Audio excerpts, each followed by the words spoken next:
shorted last time on Ms. Steele's time. I only have one last thing to say. If you ask why I'm running for school board, if you can't tell already, I'll tell you. It's because I care. I know I'm not going to get what I want most of the time, but if I get some of what I want part of the time, I'll be doing okay. Let me tell you about something that's all over the newspapers and all over the Harrisburg hotwire to Pennsylvania, something called vouchers. If you haven't heard of it, then you're probably blessed, but let me give you a few things to think about.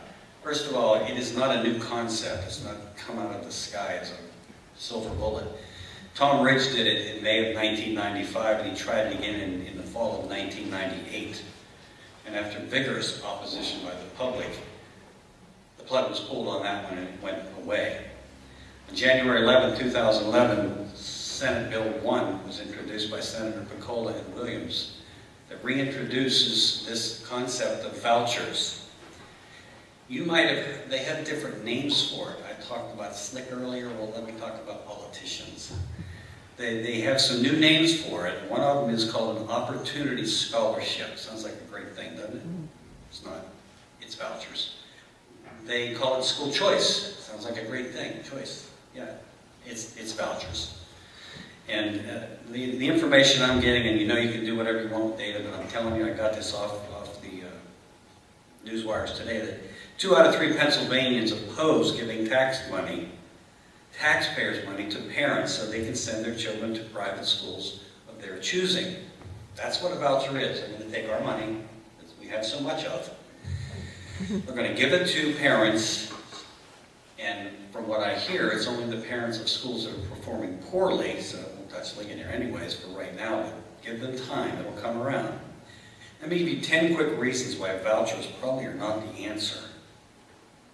First of all, there's a vast opinion of school choice advocates that opposes standardized tests. Now, I'm not a huge standardized test fan as a teacher, but I know there is some value in standardized tests. They don't want them. Non-public schools lack transparency. They do not have to listen to the Right to Know Act in Pennsylvania.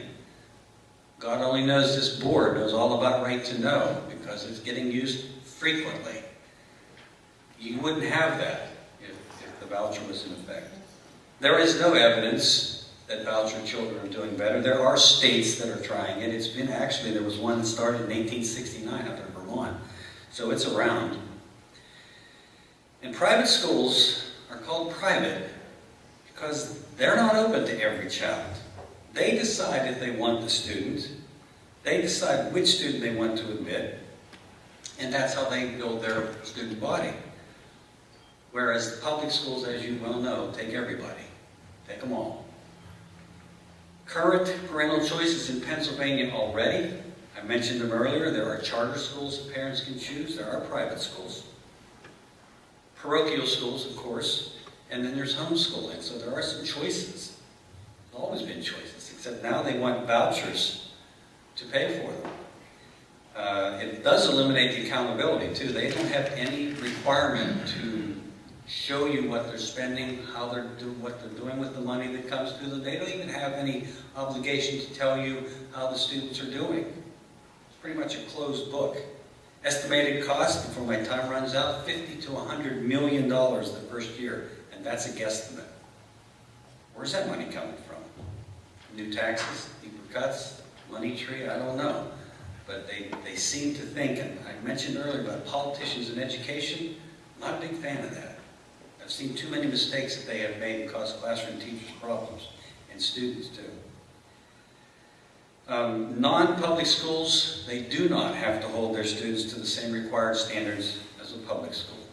And in case you don't know it, Pennsylvania has become a national leader based on student achievement data lately. We're doing very well, not only in Ligonier, but the whole state of Pennsylvania is doing just fine. A couple of small tidbits of information. 30 seconds. Only 6 states have statistically significantly higher 4th grade reading scores than Pennsylvania. Only 6 do this. No states have beaten our 8th grade in reading scores. Only 4 states have scored higher in 4th grade in math scores. Only 4.